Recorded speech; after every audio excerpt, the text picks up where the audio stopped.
오직 너는 바른 교훈에 합당한 것을 말하여. 다음 11절부터 14절까지 우리 다 같은 목소리로 읽어보도록 하겠습니다. 시작. 모든 사람에게 구원을 주시는 하나님의 은혜가 나타나 우리를 양육하시되 경건하지 않은 것과 이 세상 정욕을 다 버리고 신중함과 의로움과 경건함으로 이 세상에 살고 복스러운 소망과 우리의 크신 하나님 구주 예수 그리스도의 영광이 나타나게 하심을 기다리게 하셨으니 그가 우리를 대신하여 자신을 주심은 모든 불법에서 우리를 속량하시고 우리를 깨끗하게 하사 선한 일을 열심히 하는 자기 백성이 되게 하려 하심이라.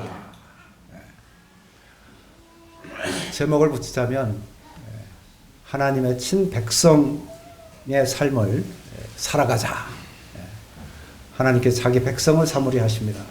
말씀하셨는데 이제 친백성이 됐어요.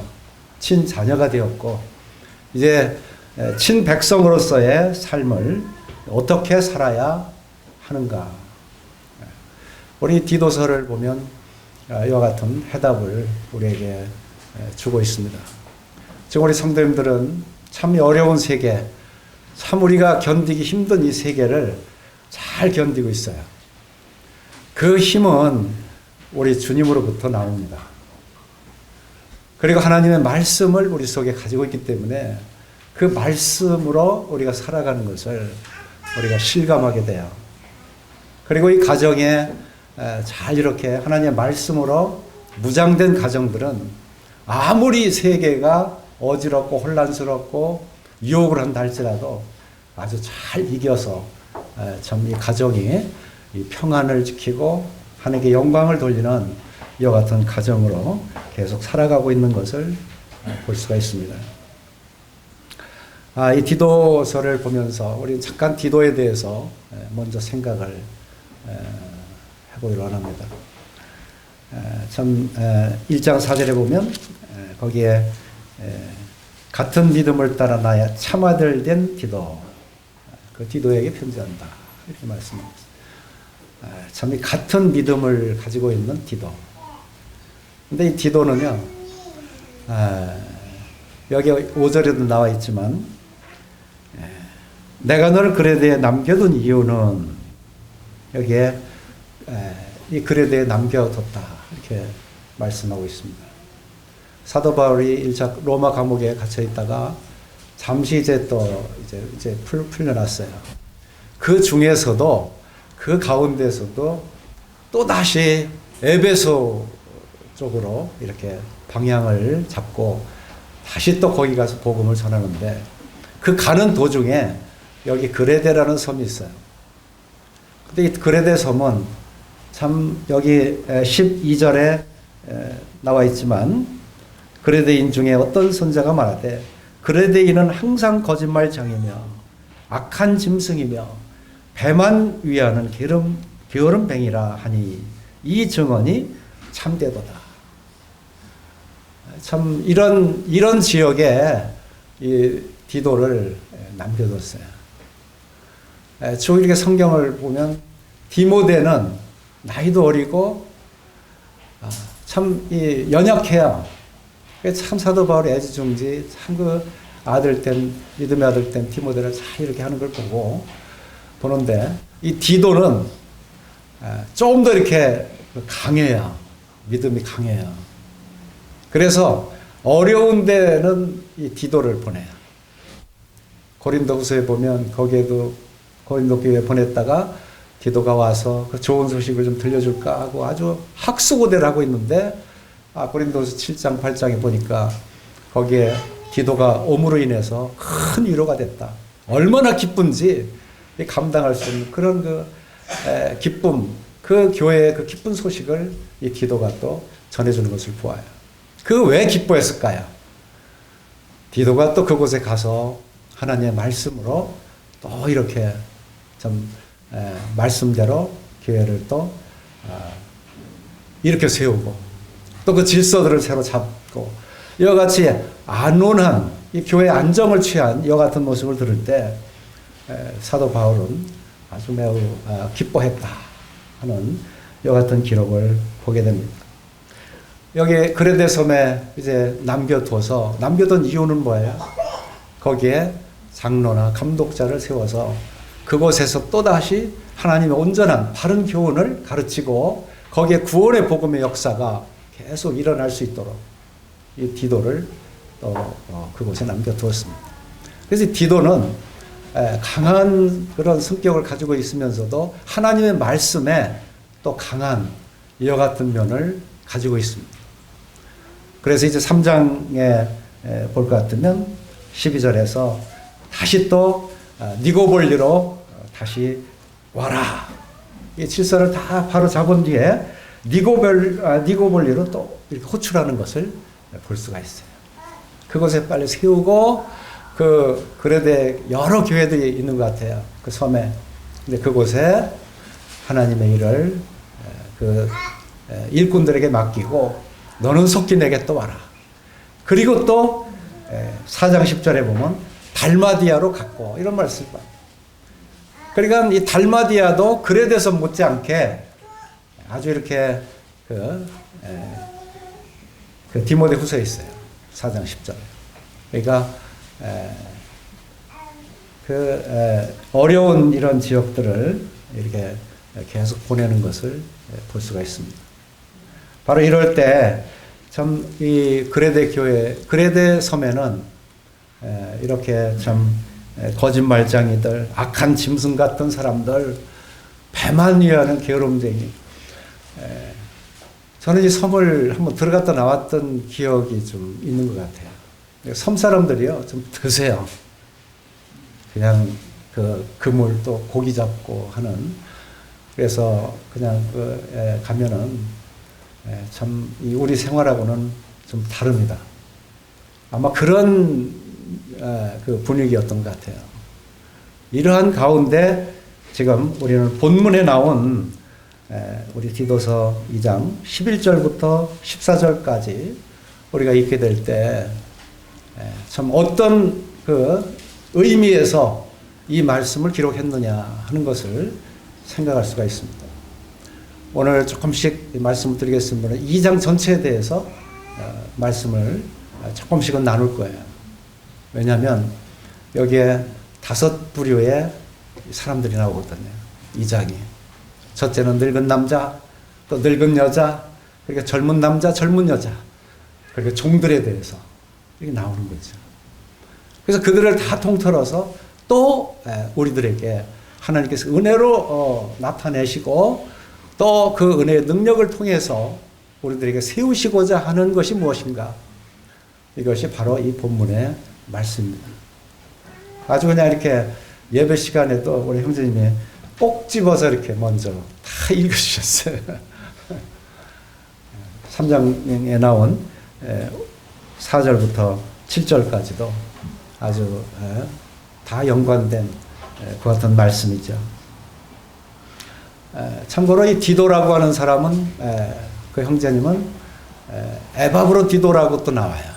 빌립보에 일을 한 서로 이렇게 같은 줄 아는데 그 킹제임스 버전을 보면 거기에 이름이 그 스펠링이 다릅니다.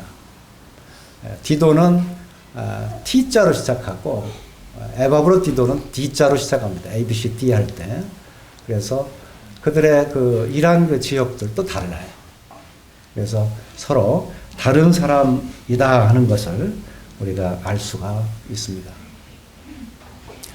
그래서 이곳에는 사도 바울과 더불어서 이 그레데 섬에서 주님의 일꾼들을 세우기 위한 목적으로 이곳에 보내졌다. 그리고 그 일꾼들을 세울 때 그 자격 조건은 디모데전서 3장에 기록된 것처럼 거기는 6장이라고 하는 긴 편지로 기록이 있지만 디도에게는 다 그것을 알아들을 수 있는 능력이 있었던 것 같아요. 그 요점만 얘기해도 벌써 하나님의 뜻을 분별하고 거기에서 무엇을 행해야 할지를 이 디도는 아는 것 같아요. 그래서 아주 요점으로 해서 이 3장을 통해서 이렇게 거기서 행할 바를 딱 이렇게 알려주고 있는 이와 같은 내용들을 볼 수가 있습니다. 그래서 1장 10절까지 여기에는 각 그 부류의 5가지 그 부류의 그런 그 성도의 그 지침이 나와 있고, 그들을 대하는 지침, 그들의 그 성도 양육에 관해서 나와 있고, 그리고 이제 11절부터 이제 그 양육의 근거가 뭐냐, 이 근거에 대해서 말씀을 주고 있는 것을 볼 수가 있습니다. 그래서 우리가 2장 1절에 나오면 거기에 보면 오직 너는 이라고 이렇게 시작을 합니다. 그래서 그 많은 사람들 그렇게 거짓말장이고 자기 배만 위하고 게으름쟁이를 할지라도 너는 항상 너희 스스로가 하나님의 사람임을 기억해라. 그리고 하나님의 은혜 가운데 있음을 기억해라. 세상은 저 방향으로 갈지라도 너는 저 위에 계신 하나님의 방향으로 계속 다름질해라. 그래서 완전히 이 디도에게 참 분명한 이 방향을 제시해주고 있는 이와 같은 말씀을 볼 수가 있습니다. 오직 너는 세상과 구별하고 그런 구별된 선택된 사람으로서 이 말씀을 지키게 하고 가르치고 이것을 교회 안에서 모두가 이것을 지켜나갈 수 있도록 그렇게 가르치도록 해라. 그래서 이것을 바른 교훈에 합당한 것을 말해라 하는 거예요. 그 합당한 그 말들이 여기에 이제 계속 이어지는 거죠. 3장 8절에도 그와 같이 말씀하고 있어요. 이 말이 미쁘도다. 원하건대 너는 이 여러 것에 대하여 굳세게 말하라. 이는 하나님을 믿는 자들로 하여금 조심하여 선한 일을 힘쓰게 하려 합니다. 그래서 여기에 이 바른 교훈에 관한 말씀을 굳세게 말하라 하는 이 말씀을 볼 때 우리들에게 지금 이 각 부류들에게 분명히 어떠한 모습으로 주님을 섬겨야 하는지를 우리들에게 잘 가르쳐 주고 있습니다. 우리 이제 본문의 11절을 보도록 하겠습니다.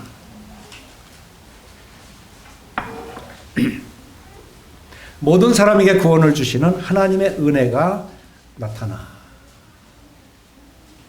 여기에 우리에게 구원을 주시는 하나님의 은혜가 나타났다. 이것이 사실은 이 12절부터 14절까지의 동력입니다.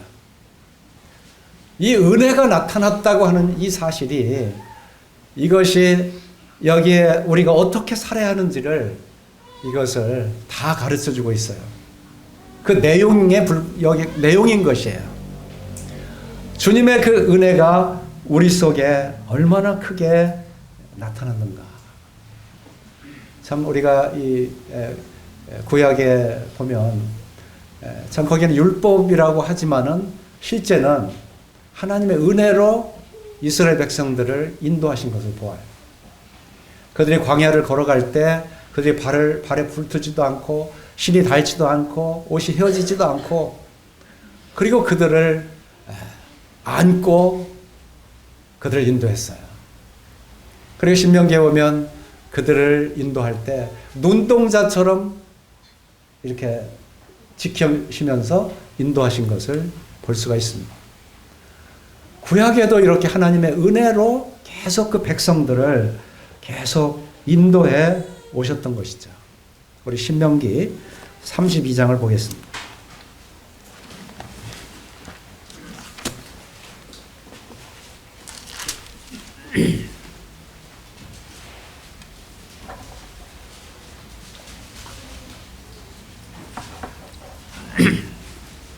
(9절입니다) 9절부터 읽겠습니다. 여호와의 분깃은 자기 백성이라. 야곱은 그가 택하신 기업이로다. 여호와께서 그를 황무지에서 짐승이 부르짖는 광야에서 만나시고 호위하시며 보호하시며 자기의 눈동자같이 지키셨도다. 하나님께서 우리를 만났어요. 우리를 택하셨어요. 오늘날 우리가 하나님, 우리 주 예수 그리스도를 통해서 우리가 구원을 받고 성령의 역사로 확신을 하고 이렇게 주님의 부르심을 쫓아서 우리는 이와 같이 나그네 삶이지만 우리는 주님의 평강과 함께 주님과 함께 계속 사랑 안에서 지금 살아가고 있는 것이죠. 광야 속에서도 하나님이 지키셨어요. 근데 그 광야보다 사실은 지금 세상이 더 유혹도 많고 더 지금 어려운 세계예요. 우리의 영혼으로 볼 때는 우리는 하나님의 은혜가 아니면 우리 주 예수 그리스도 안에 우리가 있지 않다면 우리는 얼마든지 벗어나 나갈 수밖에 없는 하나님에 대해서는 아주 외인들이고 하나님께 대해서는 버려진 자들에 불과한 거예요. 그런데 하나님께서 우리를 이와 같이 광야 가운데 있을 때 부르신 것처럼 우리를 이 세상 가운데 있을 때 우리를 부르셨어요. 그리고 우리를 만나시고 호위하시고 보호하시고 자기의 눈동자같이 지키셨다.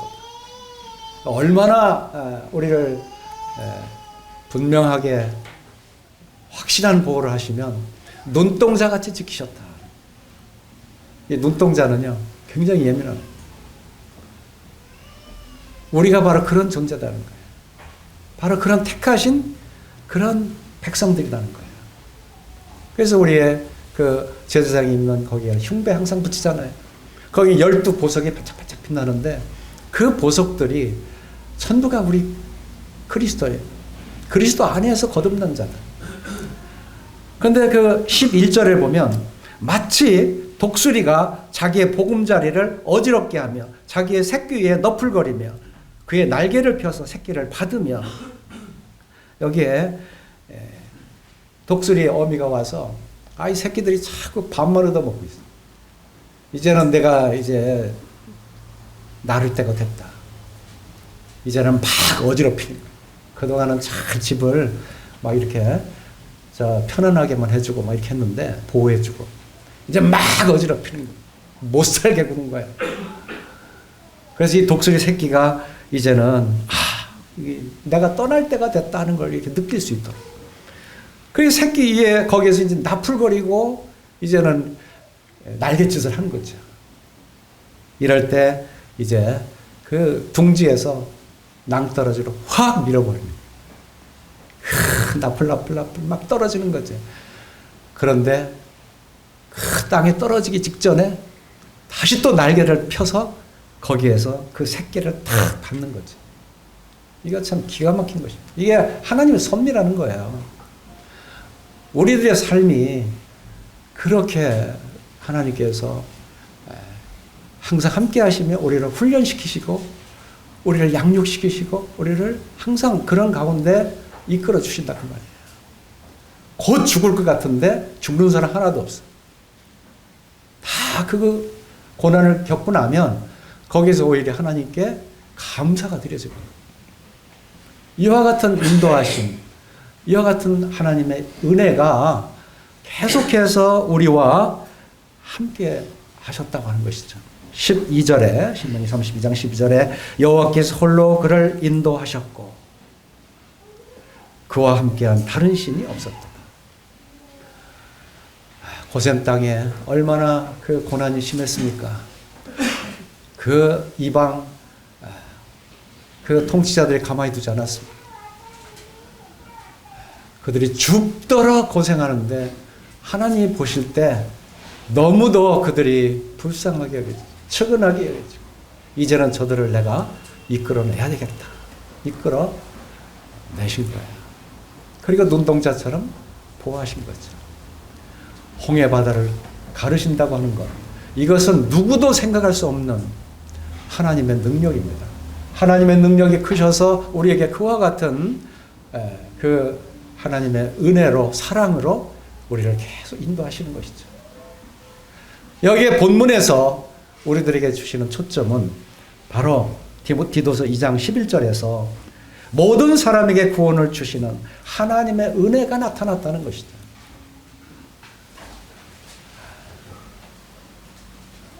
말씀이 육신이 되어서 우리 가운데 거하시네. 우리가 그 영광을 보니 독생자의 영광이요 은혜와 진리가 충만하더라. 은혜와 진리가 그냥 은혜와 진리가 아니고 충만한 은혜, 충만한 진리가 우리 구주 예수 그리스도로 말미암아 우리에게 나타났다는 것이죠. 이 은혜가 너무 커서요. 여기에 이 마지막 시대에 이 은혜를 쫓아 살도록 이와 같이 우리들을 가르치고 있는 것입니다. 사도 바울은 이것을 디도에게 이것을 딱 쥐어줬어요. 이 모든 것을 행할 수 있는 것은 이것은 하나님의 은혜가 나타난 것이다. 그 하나님의 은혜는 그 누구냐? 바로 우리 구주시다. 우리가 여기 3장 4절에 보면 나오잖아요. 우리 구주 하나님의 자비와 사람 사랑하심이 나타날 때, 여기 은혜가 나타났다고 그랬잖아요. 은혜를 나타냈다고 그랬잖아요. 그 은혜의 나타내심은 우리 구주시라는 거예요. 우리 구주. 우리 구주 예수 그리스도. 그분을 통해서 하나님의 자비와 사람 사랑하심. 내가 온 것은 너희로 섬김을 받으려함이 아니라 내가 섬기고 많은 사람의 대성물을 주기 위해서, 대성물을 주기 위해서 내가 왔다. 주님 오셔서 실제 그 하신 말씀 한 말씀 한 말씀을 그대로 행하셨어요. 행하시지 않은 게 없잖아요. 이 행하심이 우리 속에는 은혜로 계속 그 마음에 박히는 거예요. 그리고 그 구주를 우리가 의지할 때, 그분과 함께 동행할 때, 그분과 함께 할 때 우리의 행위조차도 다 드러나는 것입니다. 그리고 우리 구원하실 때 우리가 무엇을 했습니까? 아무것도 한 게 없잖아요. 그것을 여기 이렇게 표현하고 있어요. 3장 5절에. 우리를 구원하실 때 우리가 행한 바 의로운 행위로 말미암지 않고, 우리 행한 것 가지고 이거 어떤 행위 여기에 의지하지 않고 오직 뭐예요? 그의 긍휼하심을 따라 중생의 씻음과 성령의 새롭게 하심으로 하셨다. 이 중생의 씻음은 우리를 거듭나게 하신 거예요. 그건 성령의 능력이에요. 이제 그 구주 되시는 그분이 오시면, 은혜를 베푸실 그분이 오시면 그분께서 너에게 성령을 베푸실 것이고, 그 성령을 따라서 이제 성령을 입은 자들은 바로 그 속에 모든 죄를 다 제거하시고, 그리고 새 옷을 입혀주시고, 그리고 이제는 지금 본문에 나온 이 말씀들을 계속 이제는 지켜 행할 것이다. 이게 은혜 속에 행하는 거예요. 그래서 우리에게 그 본문 디모데후서 2장 12절에서는 우리를 양육하시되 그랬어요. 하나님은 우리를 이렇게 구원해 주시고 이제는 우리를 양육해 주십니다. 그리고 13절에는 복스러운 소망과 우리의 크신 하나님 구주 예수 그리스도의 영광이 나타나기를 기다리게 하셨다. 이제는 앞으로의 미래를 바라보고 소망을 바라보고 우리 구주 예수 그리스도를 바라보고 나가게 하셨다. 그러니까 이 구원은 우리들에게 이미 해주신 거예요. 11절은 이미 해주신 것이고 12절은 우리가 지금 행해야 할 법, 그리고 13절은 앞으로의 복스러운 소망입니다. 이것이 여기에 그대로 드러나 있는 것이죠. 여기 우리를 구원해 주신 그 구원은 우리 구주, 그분의 은혜로 우리가 이제는 죄에서 해방됐고, 그리고 우리 죄인의 속성은 아무도 그 죄의 속성에서 우리를 구원해낼 사람이 없어요. 보이지 않는 이 속성인데, 여기에서는 이 세상 어느 누구도 이 속성에서 우리를 의롭다고 구원해낼 사람이 아무도 없다니까요. 그런데 그분이 오셔서 우리 구주로 말미암아 이 죄인의 속성에서 우리를 해방시켜 줍니다. 그러므로 그리스도 안에 있는 자들에게는 결코 정죄함이 없다. 이런 생명의 성령의 법이 죄와 사망의 법에서 너희를 해방하였음이라. 해방하였음이라. 이미 우리에게는 과거 분사가 되어버린 거예요. 이미 다 된 거예요. 이것이 다 주님의 은혜라는 것이죠. 그래서 이 은혜는 우리로 하여금 구원의 역사를 이루게 하셨고, 그리고 그 대상은 우리 모두 다 이제 구원받은 거듭난 자기 백성, 친백성, 이제는 아빠 아버지라 부르는 바로 그 자녀들을 친히 눈동자처럼 주님께서 함께 하시면서 지키신다는 거예요. 이건 하나님께서 미리 예비해 놓으신 거예요. 아담을 창조할 때도 이것은 있었어요. 이것을 깨닫게 하기 위해서 하나님은 수천 년 동안을 준비해 오셨어요. 그 역사를 이루어셨고요. 뭐 BC 몇 년 쫙 나오잖아요. 근데 거기는 빈틈없는 하나님의 역사가 계속 기록이 되는 거예요. 아브라함 때로부터 이 나오는 그 단계, 계단 한 계단이 오늘날 우리들의 이 자녀들이 이렇게 복스러운 소망을 가지기까지 완벽하게 하나님은 준비하십니다. 거기 그 중심에 우리 주 예수 그리스도 구주께서 계시다. 그 대상이 바로 우리 모든 성도입니다. 이거 우리 환호해야 되지 않습니까? 네. 하나님께 정말 우리가 예배 시간에 찬송을 그렇게 크게 드리니, 다른 교회 어떤 데 가니까 쥐구멍만 해. 조그만 해. 근데 우리 영등포에 오니까 이제는 막 전부 찬송소리 커졌어요. 그 은혜를 아는 거예요. 알게 모르게. 어떤 분들은 정말 이 좋은 땅에 그 씨가 떨어짐으로 참 좋은 열매를 맺고요. 어떤 분들은 열매는 없지만 왜 콩나물이라는 거 알잖아요. 콩나물에 물 주듯이. 계속 콩에다가 물을 주면요. 자국 깨고 나는 잘 몰라도 언젠가는 이 콩이 나물이 돼요. 계속 물을 주면 나중에는 콩나물이 되는 거예요. 우리가 계속 하나님의 말씀을 들으면요. 하나님의 사람으로 우리가 옷 입게 돼요. 그리고 그 빛 가운데 있으니까 하나님의 햇빛을 받고 하나님의 말씀과 더불어 우리가 계속 살아가는 것이죠. 하나님은 그렇게 해놓으셨어요. 그래서 우리가 달라지는 거예요. 하나님을 찬양하고, 이제는 또 할렐루야! 할렐 하면은 찬양하라. 루 하면은 너는, 야 하면 야훼 하나님, 여호와 하나님을 이 대상으로 그 신을, 그 가장 최고의 그 조물주 하나님, 창조주 하나님께 바로 내가 큰 소리로 할례를 외쳐라. 찬양해라. 얼마나 이것이 좋은지. 지금 우리 다 그것을 알고 그냥 저절로 찬양이 나오잖아요. 그렇죠? 하나님께 들으십니다. 그래, 하나님은 이렇게 예배하는 자들을 친히 찾으신다고. 찾으세요. 그렇게 큰 소리로 마음의 감동을 가지고 하나님께 신령과 진정으로 예배드리는 사람을 하나님께 찾으셔서 그 찾은 자들에게 하나님 신령한 복을 계속 부어주는 거예요. 이게 하나님의 원리예요. 하나님은 놀라운 하나님이십니다. 바로 은혜의 대상은 바로 우리들의 성도들입니다. 그리고 그 은혜의 목적이 뭐냐? 그것은 우리들의 구원이고, 이 구원은 우리들이 영혼 구원만 아니라 우리들의 육체 가운데 사는 동안에도 이제는 두려움과 떨림으로 나는 구원을 이룰지어다. 계속 하나님의 구원을 우리가 이루어가는 것입니다.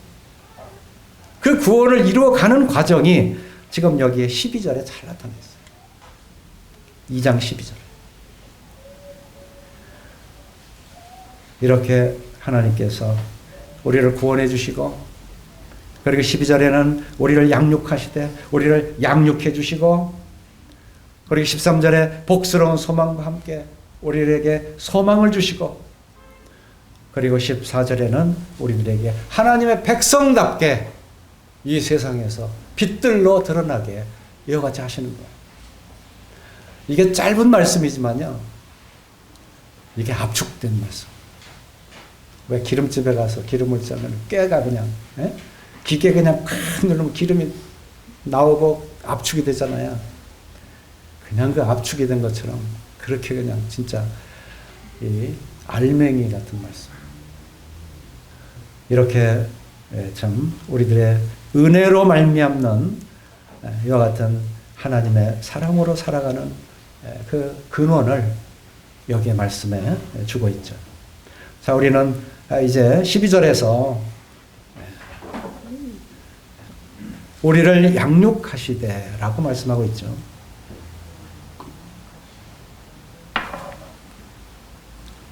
우리가 이렇게 구원받고요, 양육 못 받으면 그거는 소용이 없어요.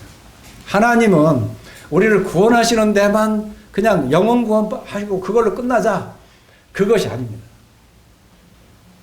하나님은 우리를 양육하시는 목적이 있어요. 베드로서에 보면 갓난 아기들 같이 순전하고 신령한 젖을 사모해라. 이는 그로 말미암아 너희로 구원에 이르도록 자라게 하려 합니다. 이 구원은 우리들이 하나님의 자녀로서 부족함이 없도록 온전하게, 이게 우리로 계속 자라게 하는 것이죠. 디모데후서 3장 16절에 나온 것처럼 모든 성경은 하나님의 감동으로 된 것으로 교훈과 책망과 바르게 함과 의로 교육하기에 유익하니 이는 하나님의 사람으로 온전하게 하며 모든 선한 일을 행한 능력을 갖추게 하려 합니다. 그래서 이 계속 하나님은 양육을 시키는 거예요. 우리를 계속 양육하는데 거기에는 이젠 책망도 하십니다. 계시록에 보면 7교회가 있는데 거기에는 칭찬만 하는 게 아닙니다. 거기에는 내가 무엇이 안 좋다. 그 잘못 행하는 라오디아 교회에도 하나님은 거기에도 은혜를 베푸셔서 그들이 너는 미지근하니까 너는 교회가 아니야. 너는 성도가 아니야. 이렇게 그냥 하나님 내박쳐두지 아니하시고 거기 라오디아 교회다. 거기 7교회 다 이렇게 넣어주시는 걸 봐요. 너희들이 비록 그렇다 하더라도 너희들이 일깨어서 하나님은 계속 눈동자처럼 우리를 보호하시기 때문에 우리로 하여금 마음을 새롭게 하고 새로운 주님의 인도하심을 쫓아올 수 있도록 책망을 하세요. 이게 양육하는 데는 이렇게 책망하시는 거예요. 히브리서에도 이 책망하지 않는 자녀는 그것은 사생아다. 참 아들이 아니다. 어찌 내 아들이 잘못하는데 거기에 징계를 하지 않을 수가 있습니까? 저도 아이들을 기를 때요, 채찍으로 참 무섭게 때린 적이 있어요. 저는 아이들한테는 무섭게 보여요. 그래서 어쩌다가 이렇게 사랑의 품으로 촥 이렇게 딱 해주면 그렇게 좋아할 수가 없어요. 어머니는 그냥 맨날 좋아가지고. 근데 한 번은 거짓말을 하고, 한 번은 조금 이렇게 유치원 중간이가 막 돈을 훔쳐가더라고요. 돈을 훔쳐다가 어느 상자에 넣고 혼자 써. 분명히 봉투에는 얼마 있는 걸 아는데 모르는 줄 알고 살고살고 빼다가 거기다가. 어렸을 때부터 이런 지혜가 있더라고요. 안 가르치셨는데 모르겠어. 어머니가 뱃속에서 가르치셨는지. 네? 저는 고민했어요. 진짜 그걸 놓고 고민했어요. 이걸 어떻게 해야 되느냐. 그래 하나님 말씀 앞에 왔어요. 와서 잠을 해보니까 제가 어느 정도 마음을 각오를 했냐면요, 얘를 하나님의 사람으로 만들 거냐 아니면 그냥 내버려 두고 그냥 제 길로 가게 할 거냐. 오늘이 어떻게 보면 기점이다 이렇게 생각한 거예요. 제가. 그래서 그것을 알고 나서 처음에는 시치미도 떼고 막 이러더라고요. 또 누가 가르쳐줬는지 모르지만 저는 안 가르쳐줬어요. 제가 안 가르쳤으면 제 자매 가르쳐줄 거야 뭐. 여하튼 근데 아이들을 징계해라. 징계. 징계하라. 근데 어떻게 그 이쁜 놈, 그 어린 놈 어떻게 징계하겠습니까? 근데 속으로는 막 눈물이 나요. 제가 그 말씀을 들으면서 눈물이 나더라고요. 어떻게 이놈을 때리지? 때려도 죽지 않는데 또. 예? 아무리 때려도 죽지 않는데. 야, 이거 죽을 때까지 때리는 것도 있구나. 예? 죽지 않는데. 그래, 배를 딱 준비해가지고 때렸는데요. 장단지가 피가 났어요. 지금 그 장모님 막 속상해가지고요. 저 쳐다보지도 않더라고요, 한 번. 근데 그것이 조금 이렇게 아이가 기간이 좀 와서 이렇게 몇 개월 갔는데, 나중에는 다 돌아서고 실토하고, 이제 그러니까 저는 또 너무 좋잖아요. 그러니까 이게 이제 그걸 안 거예요. 이게 진실하면, 이 관계가 좋아지는 거. 자면은 그냥 때릴 때 그냥 나가서 우느라고요. 저기 방에서 그냥 다뤘어요. 근데 한 30살쯤 돼가지고는, 아빠, 그때 때려준 게 참 너무 고마워요. 네, 고맙다고. 이거 어떻게 미안한지. 정말 미안해요. 지금도 그 생각하면 미안해요. 그런데 반듯하게 자란 것이 그 가정에서 이게 너무 좋은 거예요. 이 부부가 서로 자라는 게 알콩달콩 너무 사랑하고요. 아이들도 또 그렇게 기르고 말씀 안에서 이렇게 하니까 너무 좋은 거예요. 이런 그 비결, 이런 보물을 어디서 얻냐고요. 만약에 그 기점에서 제가 그것을 그냥 내버려 뒀다면 그때 그걸로 아마 아이는 볼품게 됐을 거예요. 그리고 이 두려운 마음을 갖고 공경하는 마음을 그때 주지 않았다면 맨날 싸웠을 거예요. 얘야 일어나라, 뭐 학교 가자, 뭐 같이 가요. 아이고 지금 못 가. 가자. 뭐 그러면 이거 서로 막 티격태격 하다가 또 뭐 다툴 일 있으면 또 다투지 않겠어요? 이게 가정에서 이런 일들이 참 빈번해요. 근데 자녀는 자녀입니다. 그리고 부모는 부모예요.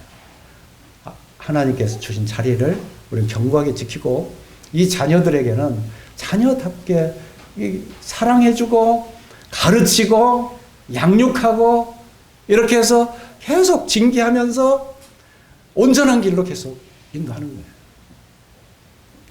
저는 아이가 둘이 있습니다.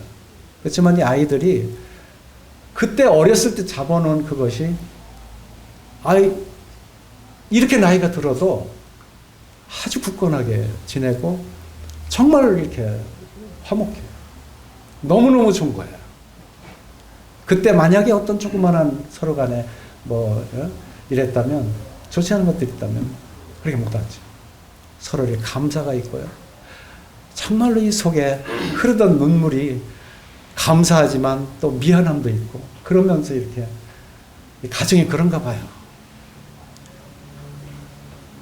이 하나님께서 참 우리에게 우리를 양육하실 때 정말로 하나님은 하나님의 방법대로 가르치도록 했어요. 오늘날 세상 교육은요, 이것을 반대로 가요. 반대로 가요.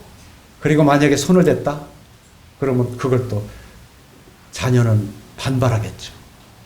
그리고 또 고소하겠죠. 이 엄청난 지금 세상에, 지금 이 어둠의 세상 속에 살아가고 있어요. 어렸을 때부터 이렇게 잘 양육하는 것, 굉장히 중요한 것이죠. 우리의 교회에도 마찬가지입니다. 이제 구원받고 난 성도들을 그냥 둬서는 안 됩니다. 이것을 잘 가르쳐야 돼요. 늘 기도해야 됩니다. 그래 하나님의 말씀에 따라서 그들이 세워질 수 있도록 그들을 가르쳐 주어야 되는 것입니다. 여기에 그 양육하시는 그 방법은 경건하지 않은 것과 이 세상 정력을 다 버리고 라고 말씀합니다. 여기에 경건하지 않은 것, 이것을 다 버려라 하는 거예요. 이 경건하지 않은 것이 뭐냐면 이 하나님께 합당하지 않은 거예요. 하나님을 닮지 않은 거예요. 하나님의 성품에 맞지 않는 거예요. 이게 경건하지 않은 거예요. 이러한 것들을 하나님을 기쁘게 하지 못하는 것, 이런 것들을 여기에서 다 버려라는 거예요. 우리 교회는 이것을 이제는 버리는, 경건하지 않다는 것은 우리가 과감히 버려야 됩니다. 내가 그동안 애지중지 생각하던 거, 내가 그동안 아끼던 거, 이런 것이 있다 할지라도 하나님의 말씀에서 그것이 아니다 그러면 그것을 버릴 수 있어야 돼요. 그리고 이제 정욕을 다 버리도록, 여기에 이 세상 정욕을 다 버리고 이 세상의 가치관, 내가 지금까지 봤을 때 이 하나님의 것과 달랐던 이것은 우리가 다 버려야 되는 것입니다. 우리가 로마서 12장 1, 2절에 나오잖아요. 너는 이 세대를 본받지 말아라. 하나님을 기쁘시고 온전하신 그 뜻이 무엇인지를 너는 분별해서 그것을 쫓아가라. 하나님을 쫓아가면 이 버리는 건 자동적으로 버려져요. 우리가 버리려고 할 이유가 없어요. 우리가 버리려고 하면 로마서 7장으로 다시 돌아가요. 계속 내 속에는 하나님의 법을 사랑하지만 내 육신은 이건 계속 죄를 범하는 거예요. 그러니까 육신의 죄를 범하지 않으려고 계속 애를 쓰면 쓸수록 거기에 빠져들어가는 것이, 그것이 이 세상에 믿음 없는, 사도 바울처럼 신령한 사람도 거기에 빠져 있었다니까요. 이 사망의 몸에서 누가 나를 건져내랴. 그때 딱 쳐다본 게 우리 주 예수 그리스도예요. 야, 예수님이 오셔서 예수님을 보니까 예수님은 구원이시고 예수님은 사랑이시고 예수님은 빛이시다. 그분은 생명이시다. 예수님 자체가 그런 분이다 그 말이에요. 야, 그분을 보니까 내 문제가 다 해결이 됐네. 죄의 문제도 다 벗어졌네. 내가 갈등하는 것도 저분을 쫓아가니까 내가 버리고자 하는 게 다 버려졌네. 바로 우리 구주가 우리의 동력이다 그 말이에요. 그것이 바로 11절에 말씀하고 있는 모든 사람에게 구원을 주신 하나님의 은혜가 나타났다는 거예요. 그 주인공이 누구냐면 3장 4절에 나오는 우리 구주시다. 우리 주 구주 예수 그리스도. 그분이 곧 우리의 생활 속에서도 우리의 구주시다 그 말이에요. 우리가 TV 광고 보면 계속 사고 싶잖아요. 안 쳐다보면 파는지 안 파는지 몰라요. 더구나 우리가 이렇게 주님께 예배드리러 오는 이 시간을 드린다고 하면 아무리 TV에서 떠들고 인터넷에서 떠들고 누가 유혹해도 아무런 상관이 없어요. 세상 다 잊어버리고 하나님의 품에 와서 그 피난처, 이 세상 속의 교회는 피난처예요. 우리가 그게 싫어서 이렇게 이 세상을 피하는 게 아니라 여기에는 의로움이 있고요. 여기에는 하나님의 빛이 있어요. 여기에 하나님의 은혜가 있고 하나님의 사랑이 있어요. 하나님의 소망이 있어요. 이 하나님께서 그리스도 우리 주님을 통해서 세워놓으신 반석 위에 우리가 와서 여기에서 하나님을 찬양하는 거예요. 하나님의 말씀을 듣는 거예요. 하나님의 예언의 말씀을 듣고 준비하는 거예요. 그 지혜를 듣고 우리 속에 기쁨과 희열이 우리 속에 쌓이는 거예요. 우리에게 이렇게 하라는 거예요. 이렇게 좋은 하나님의 선물이 있는데 우리는 이것을 외면하고 다른 눈을 판다고 말해요. 하나님은 지금도 말씀으로 양육하고 있고 그 말씀은 우리 주 예수 그리스도의 말씀, 예수 그리스도 구주께서 지금도 우리의 현재 시점에도 우리를 양육하고 계십니다.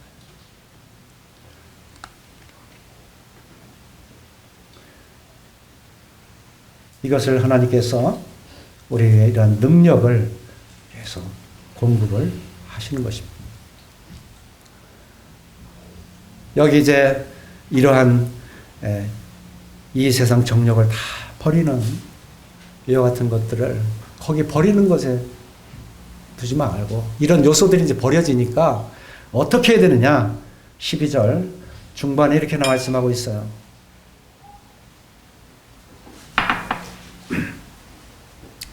12절을 우리 다 같이 한번 읽고서 말씀드릴게요. 다 같이 읽겠습니다. 시작.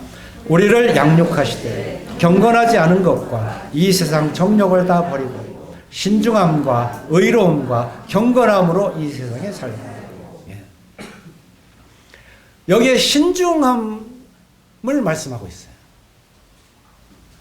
신중하다. 지난번에 개역에는 근신이라고 나와요. 이 신자는 똑같은 신자예요.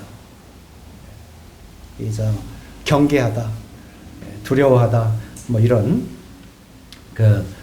삼가하다 그런 뜻이에요.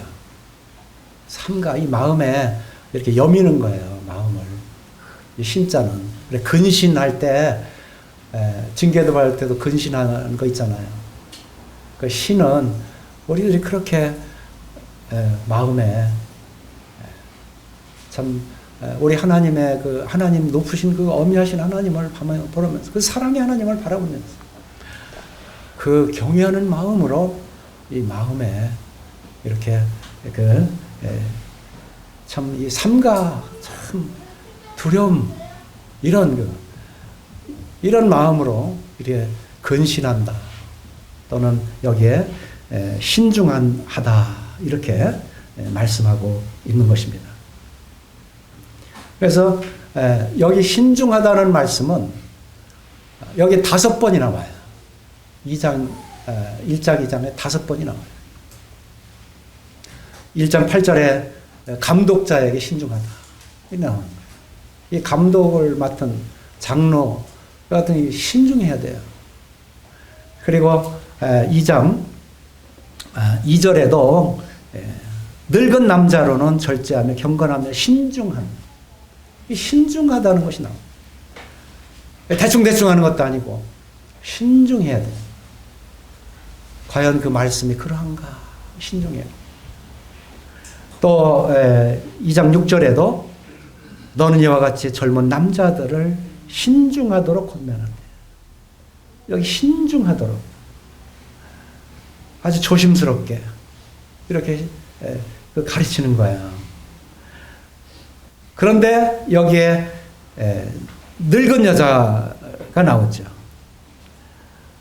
그리고 젊은 여자도 이렇게 나오는데 거기에서의 2장 5절에 보면 이 젊은 여자 4절에 젊은 여자들을 교훈하되 그 남편과 자녀를 사랑하며 신중하며 순전하며 여기 젊은 여자들이 또 신중해야 되는데 여기에 신중함은 지금 여기 5가지의 단어 중에 네 가지는 다 같아요. 킹제임스의 sober 이렇게 나와요. 근데 여기에 젊은 여자한테는 discreet라고 하는 이와 같은 단어를 써요. 그러니까 이게 이 한글은 똑같은데 킹제임스에는 달라요. 그러니까 다시 얘기해서 이 감독이나 늙은 남자나 젊은 남자나 이런 성도들 전체를 얘기할 때는 신중함이 같아요. 그런데 젊은 여자에게 할 때는 이 신중함이 달라요. 그 신중함은 이 사리를 분별하는 신중함이에요. 그냥 막 이렇게 얘기하고 이게 아니단 말이에요. 여기에 늙은 남자 4가지를 여기에 말씀하고 있습니다.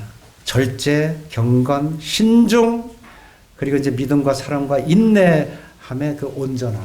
이 4가지를 말씀하고 있어요. 그래, 늙은 남자에게 한마디로 얘기하면 이것은 늙은 남자들은 나이들이 이렇게 좀 이렇게 들었으면 성숙한 가운데 이런 것들을 행하라 그거예요. 성숙함에 이르라 그런 뜻이에요. 여기에 좀 4가지의 절제가 2장 2절에서 그러니까 믿음과 사랑과 인내 이것은 같은 믿음으로 보는 거예요. 한 단어로 보는 거예요. 그래서 4가지를 말씀하고 있는 거예요. 그래서 이러한 것이 참 신중하게 돼야 되는데 이것은 나이답게 나타내라는 거예요. 그동안 세상 체험도 많이 했잖아요. 경험도 많이 했잖아요. 이런 사람들이, 이런 늙은 남자들이 몇 살이 늙은 남자죠? 하여간 야간 이 나이가 들었으면 늙은 남자야. 또 나이가 드셨으면 늙은 여자야. 여하튼 이 네 가지는 그동안 살아온 체험이 하나님 앞에 이렇게 잘 절제되고 경건한 삶을 살고 신중하고 그리고 믿음과 사랑과 인내를 잘 지켜서 이것을 드러내라는 거예요. 이것이 지금 주시는 말씀이에요. 우리 교회 우리 나이 드신 분들은 이 말씀을 지켜야 되는 것입니다. 그리고 이제 3절에 늙은 여자. 누가 늙은 여자인지 모르죠.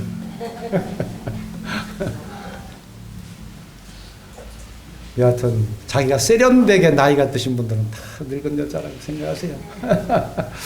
이 늙은 여자들은 이와 같이 그 뭐 2절에 말씀한 이와 같은 늙은 남자처럼 행실이 거룩하며 이 경건한 거야. 행실이 거룩하며 모함하지 말며 많은 술에 종이 되지 않으며 선한 것을 가르치는 자.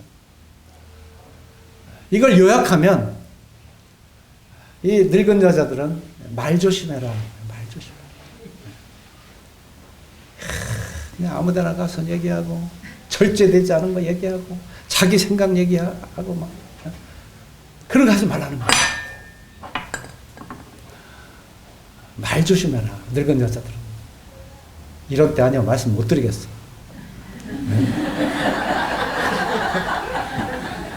약한 이 말 조심을 해야 돼요. 그럼 말은 어떻게 해야 되느냐? 우리가 창세기 3장에 보면요. 선악과를 하나님은 정령 따먹으면 죽는다. 그랬어요. 근데 어떻게 말을 만드는지 아시고 어떻게 생각하는지 아세요? 한번 보세요. 우리 창세기 3장을 보세요. 빨리 찾으세요. 지금 끝날 시간 돼가지고.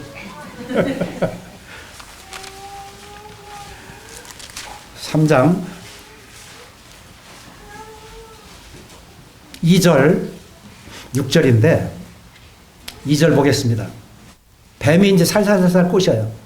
근데 2절에 보니까 3장 2절 여자가 뱀에게 말하되 동산 나무의 열매를 우리가 먹을 수 있으나 동산 중앙에 있는 나무의 열매는 하나님의 말씀에 너희는 먹지도 말고 만지도 말라 너희가 죽을까 하노라 하셨는데 이게 말이 많아지면요 그냥 정령 죽는다라고 딱 하면 끝나버려요.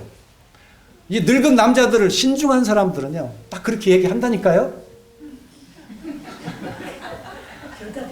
근데 늙은 여자들은 여기에 보면 뭐라고 나와요? 그 열매는 먹을 수 있지만 뭐 하면서 동산 중에 나무 열매는 하나님 말씀 너는 먹지도 말고 만지지도 말라. 먹지도 말고 만지지도 말라. 그 말이 어디 있어요? 근데 말을 막 한다니까요. 근데 6절에 보니까 실제 행동은 또 달라. 여자가 그 나무를 본즉 먹음직도 하고 보암직도 하고 지혜롭게 할 만큼 탐스럽기도 한 나무인지라. 여자들은요. 죄송합니다. 여기 디도서가 아니면 이런 말씀 못 드리겠어요. 막 해요. 그러다 진짜 뭐가 탁 탐스럽고 보기 좋고 막 자랑할 만한 게 있으면 또 제일 먼저 가는 게 여자들. 죄송합니다. 이렇게 얘기해요. 남자들이 가기도 해요. 어쨌든 조심하라고 말씀. 이게 신중하다는 의미예요. 신중한 것은 과연 이게 하나님의 말씀에 우리가 디모데후서 2장 15절을 보았을 때 너는 진리의 말씀을 옳게 분별하며 부끄러울 것이 없는 일꾼으로 인정된 자로 자신 하나님 앞에 드리기를 힘쓰라. 여기에 진리의 말씀을 옳게 분별을 해야 돼요. 근데 옳게 분별을 하지 않고 하와가 타락한 걸 보니까 막 이렇게 말을 하는 거예요. 그리고 또 그것을 또 가만히 있으면 좋아. 내 마음에 안 맞으면 가서 이렇다 저렇다 비난하고 모함하고 막 이렇게까지 하는 거예요. 그러니까 이게 원리적인 면도 있지만 어떤 면에는 원리가 아니고 그 교회에 대해서 이렇게 말씀하는 게 있어요. 그렇게 했는지는 모르지만 어쨌든 디모데서에 보면 거기에는 하와가 먼저 타락했다. 그러니까 가르치는 권한이 없다. 이렇게 딱 그냥 자제하도록 일단은 말씀을 연구하고 가르치는 그러한 장로와 감독들에게 또 집사들에게 가르치는 권한을 일단은 위임을 시킨 거예요. 그렇게 할 때 이 교회는 질서가 잡히고 거기에서 아무리 참여님들이 참 좋아요. 감성적인 참여님 정말로 그 얘기 들으면 좋아요. 그것 때문에 살잖아요. 이렇게 우리는. 그런데 하나님의 말씀에 있어서는 우리는 조심해야 됩니다. 신중해라는 거예요. 그래서 여기에 젊은 여자한테 신중은 여기에 단어를 다르게 쓰는 것입니다. 여기에 늙은 여자들도 네 가지의 그러한 조심을 이렇게 시키는 것을 볼 수가 있습니다. 뭐죠? 행실이 거룩하고 모함하지 말고 많은 술에 종이 되지 말며 선한 것을 가르치는 자가 되라. 그리고 늙은 여자들은 이제 젊은 여자들에게 이제 교훈해야 돼요. 지금은 젊은 여자들 아이고 들을 필요 없어. 시어머니 말 들을 필요 없어. 인터넷에 다 나오는데 뭐하러 들어. 세상 이 세대를 본받지 말아라. 이 세대를 다 살아온 경험은요. 이거는 젊은 여자들은요. 늙은 여자들을 못 쫓아가요. 아무리 연구해도요. 못 쫓아가는 거예요. 그동안 고생하고 그 시련을 겪고 거기서 이기고 살아온 예를 들어서 자식들을 양육하기 위해서 들였던 그 참아온 세월을 어떻게 알겠어요? 어떻게 그것을 표현하겠어요? 젊은 여자들 이제는 늙은 여자들의 말을 좀 들으세요. 배우세요. 네. 지도서가 아니면 이런 말씀 못 드린다니까요. 이제 본문에 와서요. 우리가 13절, 12절 신중함에 대해서 보고 있는데 여기 의로움 이렇게 말씀하고 있죠. 이 의로움은요. 우리를 의롭게 인도하신 그 내용들을 보면 참 노아는 그때 당대의 의인이었더라 이런 말씀이 있어요.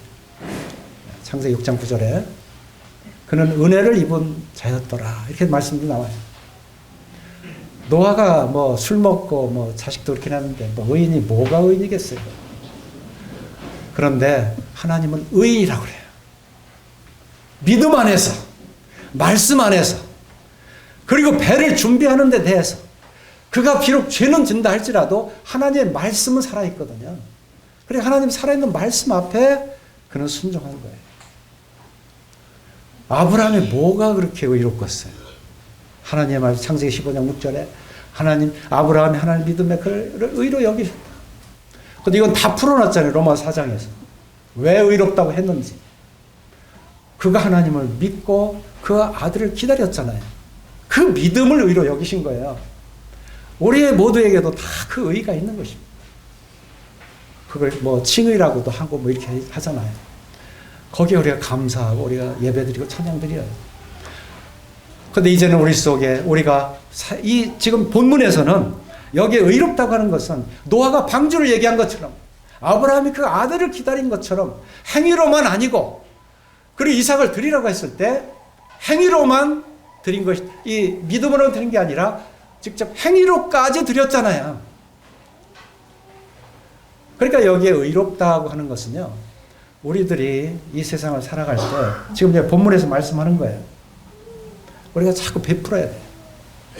그러니까 모든 사람들에게 자꾸 화목하게 해야 돼요. 이거는 실제적으로 해야 됩니다. 뭐 가정에 이렇게 초청해서 또 접대도 하고요. 이거 실제 히브리서 13장에는 그렇게 말씀하고 있잖아요. 그래 계속 해야 되는 거예요. 하셔야 돼요. 안 하시는 분들이 있더라고요. 아마 지금 마음이 조금 찔리실 텐데 괜찮습니다. 앞으로 하실 거니까.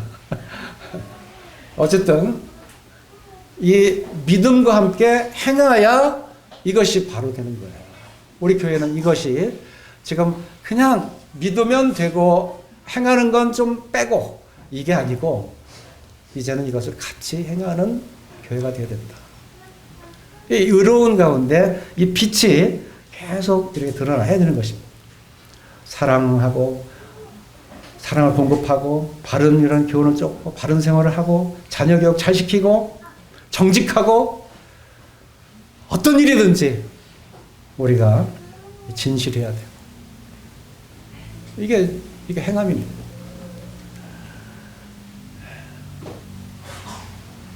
그리고 여기에 경건함으로 이 세상에 살고 이게 현재예요. 경건함으로 살아라. 이 경건함의 단어는요. God, God라고 하는 하나님 이 단어가 경건함이에요.